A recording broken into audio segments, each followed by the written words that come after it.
Hi everyone, Anthony Fantano here, the internet's busiest music nerd. It's very sunny, it's very stubbly, it's a very reflecty day. I hope everyone's doing well.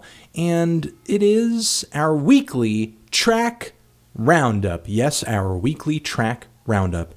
Before we get into the nitty-gritty of this roundup into the worst and best tracks of the week, a few things I have to mention. Our Amazon Associates link down there in the description. If you click on that, you live in the US, anything you buy on Amazon, we get kickback from it. Does not add to your overall price, helps out the segment. It's easy, just use it to buy some stuff you were gonna buy anyway. Also, we have a few premieres on the website right now from the Hard Vapor Resistance front. They have a new EP over there for you to check out, linked below. Also, a new music video from Willie Green, producer who you might remember from the Backwoods Studios camp, worked with Billy Woods, has a new great track out, or a great music video for a track out that was off his last record, featuring Denmark Vessey.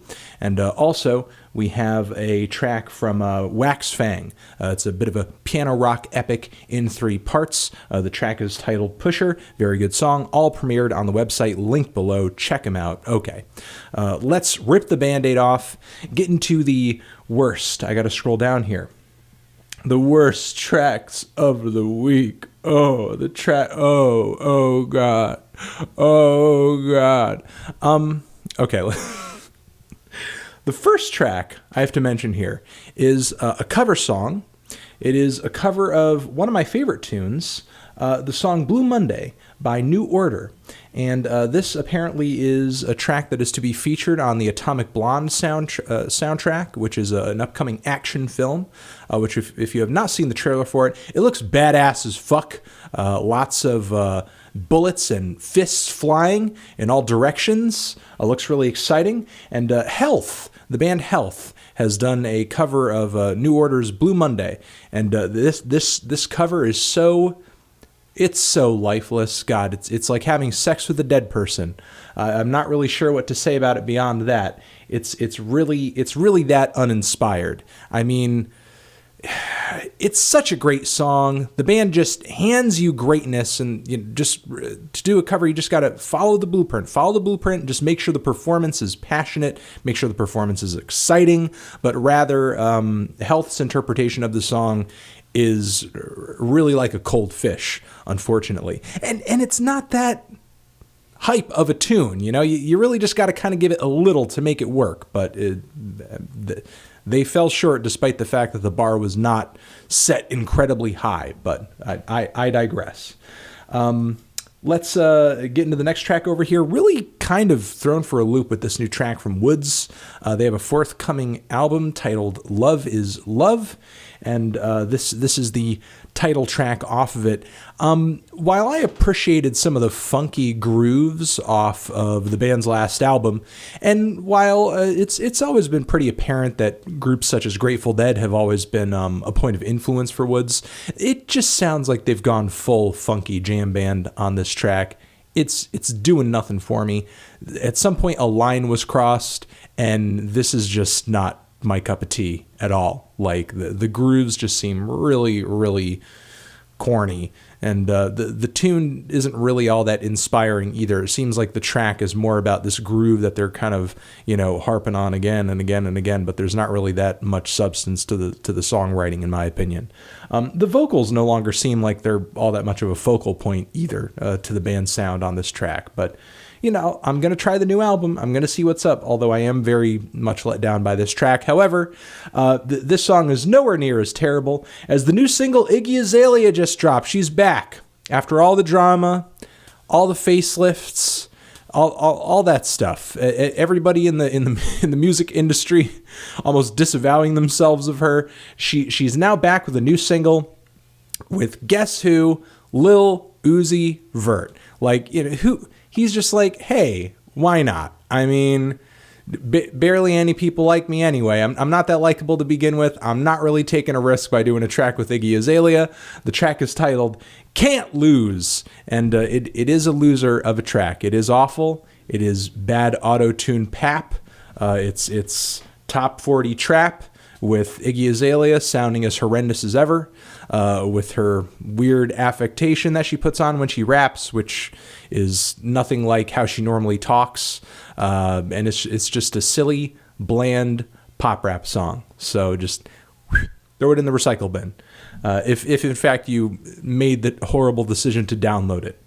All right, let's move on from there to the tracks I was kind of met on. They're not amazing, but worth mentioning for sure. Bad Bad Not Good has a wonderful new remix of the song Lavender out, featuring Snoop Dogg. Snoop Dogg on the beat. Snoop Dogg on this beat, rapping a verse, sounding as slick as ever.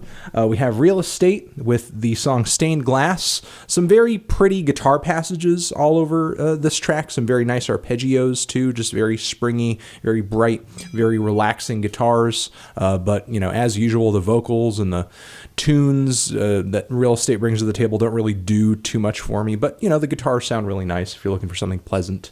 Shout out to the new Girlpool song, whose heavy guitar chords and kind of the climax that comes after this very subtle intro and the very close vocal harmonies on this track are very nice on the ear. Want to give that a shout out. Also, Full of Hell, Deluminate.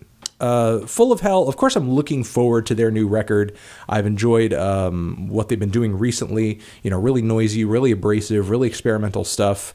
But now it seems like the production on this new track over here, they've really cleaned up their sound. While the performance is animalistic, it is fast, there are elements of power violence and grindcore. I mean, it's a noisy, heavy, in-your-face song. But the mix, the sound that they bring to the table, it doesn't really seem that noisy, doesn't really seem that textured or adventurous. It's okay. I'm not floored by it. And the track was a little short too. Maybe the song will blow me away once it's in the context of the entire record. Not entirely sure. But as of right now, this particular track to me just sounds a tad generic. I'll just leave it at that. Rick Ross has a new track out that I thought was surprisingly decent, despite its silly title, Trap.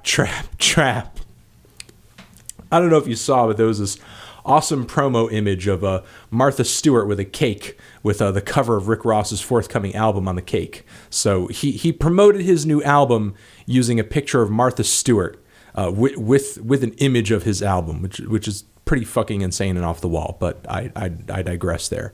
It's an okay track, it's trap flavored, obviously. It's heavy. Some of Rick Ross's bars are silly, but his heavy, husky voice still does command quite a bit of attention. Young Thug's performance on the track is energetic, and even Wale is pretty entertaining on the song. He's not a slouch. He doesn't put me to sleep like he typically does. He seemed to try to match the energy level of the previous two verses on the track, which was good. If the rest of the songs on this album, and I'm not holding my breath, but if the rest of them on this album are at least this mildly entertaining, could be a decent Rick Ross album. And finally, in this segment, I want to mention the 3 Nicki Minaj tracks that just dropped this week. We have Changed It, No Frauds, Regretting Your Tears. I mentioned them all in this segment, but Regretting Your Tears I probably would throw into the worst tracks category because it's just a really cheap, generic, really kind of reverbed out and auto-tuned to death rap ballad that is not one of her better sort of pop flavored tunes.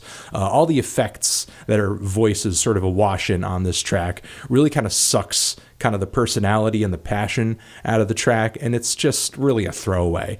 No Frauds, featuring Lil Wayne and Drake, is this response track to Remy Ma, who everybody's been talking about how she's torn Nicki apart on the 2 tracks that she recently released.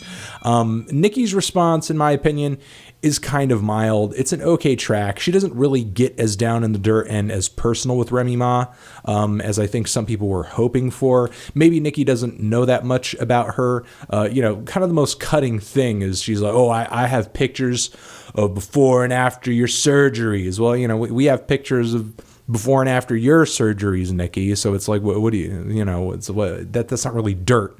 That's like stuff anybody can get a hold of. That's not word of mouth from behind the scenes. That's not like the kind of, whoa, so-and-so said that kind of shit that Remy Ma was spitting, even though her performance was kind of lackluster on Sheether, but I digress.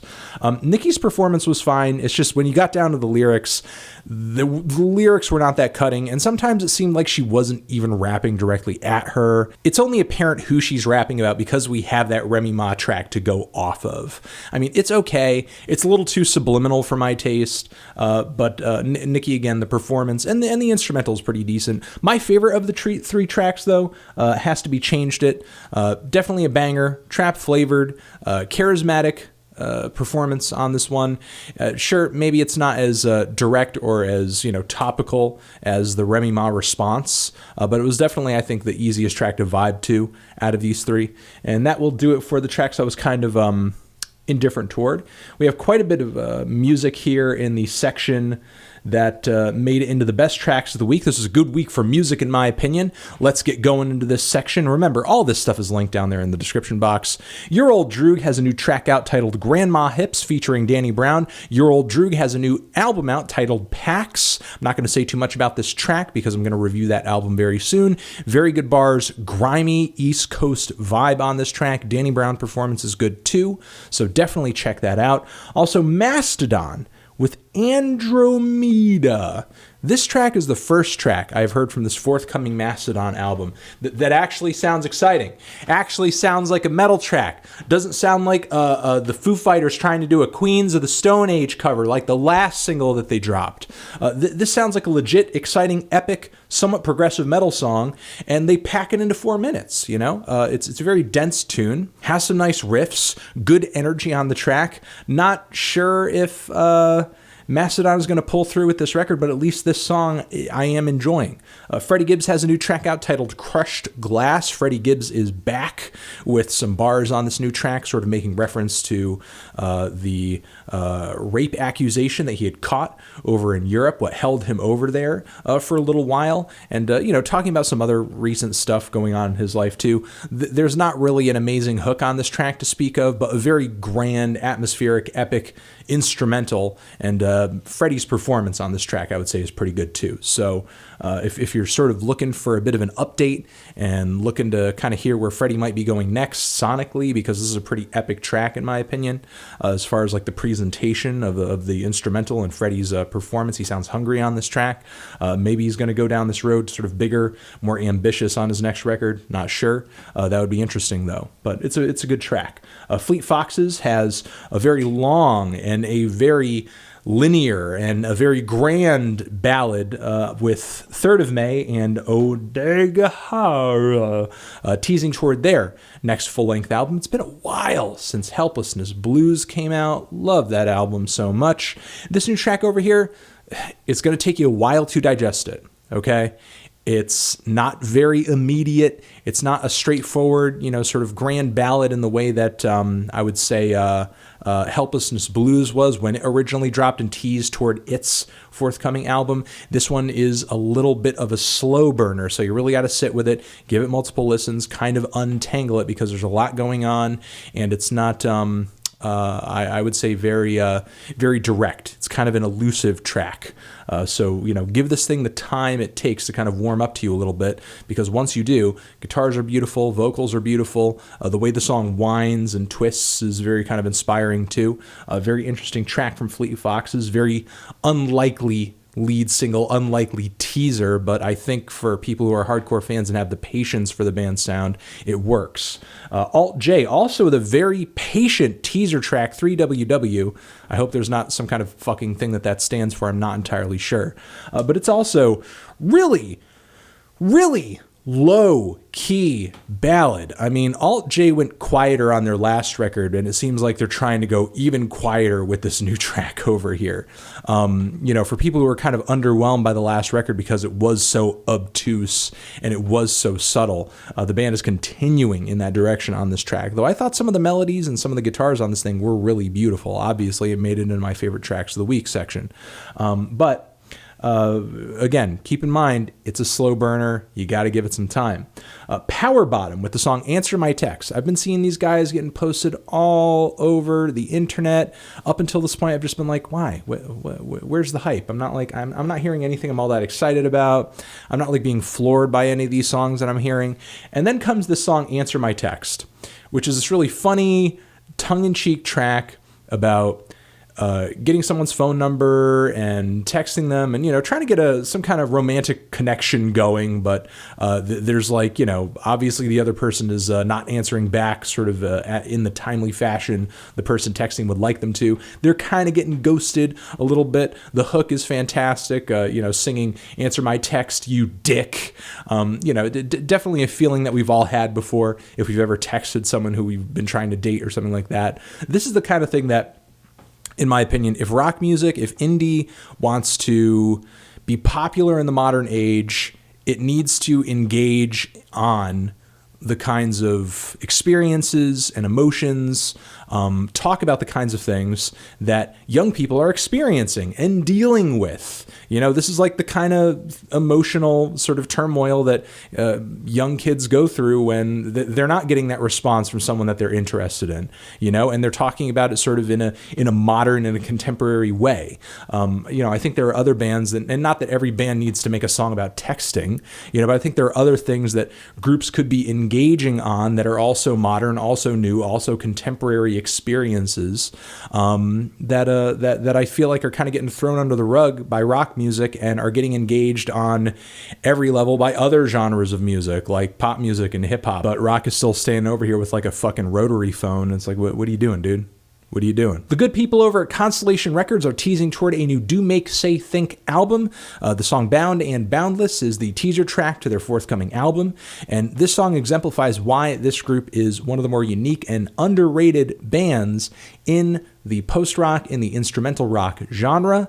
Adventurous song structures over here, not just a bunch of cliched climaxes one after the next, and some cool guitar work too. So keep it up, Do Make Say Think. Interesting things on this track. I'm Poppy is the latest single from Poppy, a wonderful, beautiful, and creepy internet damsel who I'm loving this new song over here because it's finally like her weird, quirky internet persona is tying together with her music, because she's released music in the past, but none of it has sounded like, there's nothing about her music to me that represents her internet persona. Her internet persona. There's nothing about her internet persona that like reflects in her music all that much either. Like maybe in some of the lyrics or something, but not really. But now it seems like with this weird kind of digital electro pop thing that she has going on, and with some of the lyrics kind of taking an odder turn on this track, they're finally like gelling, and it sounds really cool. Like it's not only creating an interesting visual aesthetic, but an interesting sonic aesthetic too. And hopefully, she can kind of repeat this for more than one track and actually like get a really cool album going. Lorde has floored me with this new song Liability. I did not know it was in Lorde's repertoire to write a wonderful piano ballad like this. This is a good song. It's a good love song too. At least that's how it came off to me. I mean, I don't really know what to say about it other than that. You got to hear this track because this is so far outside of what I would have assumed was like in Lorde's arsenal. But apparently she has spent quite a bit of time since her last record kind of honing talents and in other sounds and trying new things. And, I'm not sure if she wrote this song 100%. A lot of pop songwriters, they use co-songwriters. I can only assume that she has, though, because she's written her stuff in the past. I haven't known her to use a lot of co-songwriters or anything like that. That's not really her reputation, but now she's at another level of popularity. Again, I'm just speculating here because I'm not too familiar with the back end of this stuff, because the liner notes of the album aren't out. I digress. But damn, like where's this even coming from? But fuck, man, it's just a really good ballad. And now I'm like officially kind of excited again for this new record because I want to see what else she's going to do, But let's move on to the next track. Frank Ocean, Chanel. New Frank Ocean track. Everybody's been saying, hey, new Frank Ocean, new Frank Ocean, gotta listen to new Frank Ocean. It's pretty good. I mean, I like some of the weird mixing and some of the experimental sort of edits that are in the instrumental here. The vocals kind of pop up in weird ways throughout the mix that I thought were really cool. I'm not like insanely like enamored with the tune here. You know, I think the hook's just okay, but you know, very much the beautiful low key ballad like vibe of many of the tunes that you got off of Blonde is kind of repeated here. That in and of itself makes this a very listenable, very enjoyable track. Would I say it's, to me, better than some of my favorites on Blonde? I mean, maybe not really, honestly, not really. But I would say it's a decent track. I mean, it would have fit in pretty snugly with a lot of songs on that record and sounded good. So yeah, I mean, I like it. You know, I think it's definitely more adventurous, again, from a production standpoint than a lot of the songs that Frank Ocean has been doing recently. So, you know, maybe if he were to head down this road further in the future, but with a bit of a stronger tune, it could be really cool. And finally, I want to mention a First Aid Kit with You're the Problem Here.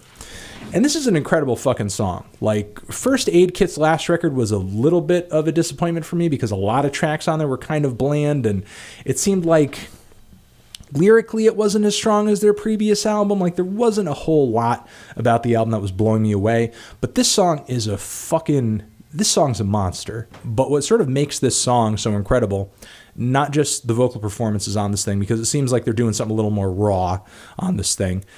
Not just the chord progressions, which are very dramatic, very big. The instrumental performance on this thing, you know, sort of matches that drama, very powerful. But really, it's the lyrics. This track, I mean, it sounds like it's about rape, honestly, or at least like some kind of sexual abuser or some kind of guy forcing himself violently or sexually on a woman. And the lyrics are very graphic at some points, you know, not pornographic or anything like that, but you know, the pain, the anguish, the sadness, the raw emotions of what is being sung about here are really potent and really hard hitting. You know, I would say this song is not for the faint of heart. And I guess, you know, a trigger warning too. I'll throw a trigger warning in there too, for anybody who may be sensitive on these kinds of subjects. But you know, if you could stomach it, and you know, you're kind of curious as to what the duo is doing on this track, it's I'll just leave it at that. It's, you know, powerful song, and I'm loving it. You know, it's really great. I mean, if they could sort of stick to that, you know, powerful kind of feeling, and you know, like really pull on some you know, I guess kind of incredible stories or descriptions as they are on this particular track, you know, their forthcoming record could be, you know, their best yet. And that's going to be it for this segment. Those are the best tracks of the week, worst tracks of the week. Make sure to hit up those premieres and the Amazon Associates link down there in the description. And thank you guys for watching. You're the best forever.